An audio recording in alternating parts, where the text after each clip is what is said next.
ఈ కూటమి నాయకులకి దేవుడంటే భయం లేదు, దళితులంటే గౌరవం లేదు.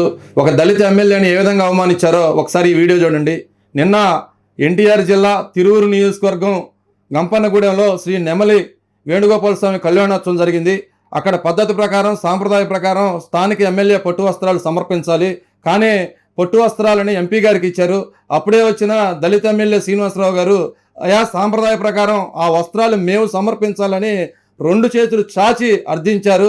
కొంతసేపటికి పెద్ద మనుషుల జోక్యంతో ఆ పట్టు వస్త్రాలు తీసుకుని స్వామివారికి సమర్పించే క్రమంలో అక్కడే ఉన్న కూటమి నాయకులు ఆ వస్త్రాలను పట్టుకొని లాగారు. పొరపాటున ఆ వస్త్రాలు కనుక కింద పడి ఉంటే ఆ దేవదేవుడికి ఎంత అపచారం జరిగేది. ఒక దళిత ఎమ్మెల్యే పట్టు వస్త్రాలు సమర్పించకూడదా? కావాలనే మందు దాగి వచ్చి మద్యం సేవించి వచ్చి గొడవ చేశారని ఇదే దళిత ఎమ్మెల్యే శ్రీనివాసరావు గారు ఆరోపించారు. ఒకసారి ఆ వీడియో కూడా చూడండి. గుడి అని తెలిసి కూడా అల్లరి చేయడానికి జనాన్ని తీసుకొచ్చాడన్న విషయం నాకు మొత్తం కార్యక్రమం అయిపోయిన తర్వాత ఈ రోజు ఉదయానికి తెలిసింది. ఓకే, కావాలని ఆయన తీసుకొచ్చారని తెలిసిందా మీకు? కావాలని మద్యం తాగించి తీసుకొచ్చాడు.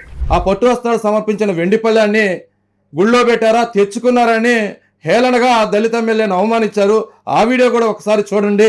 డాక్టర్ బిఆర్ అంబేద్కర్ రాసిన రాజ్యాంగాన్ని పక్కన పెట్టి రెడ్ బుక్ రాజ్యాంగం అమలు చేసే ఈ నాయకులకి దేవుడు అంటే ఏం భయం ఉంటుంది, దళితులంటే ఏం గౌరవం ఉంటుంది?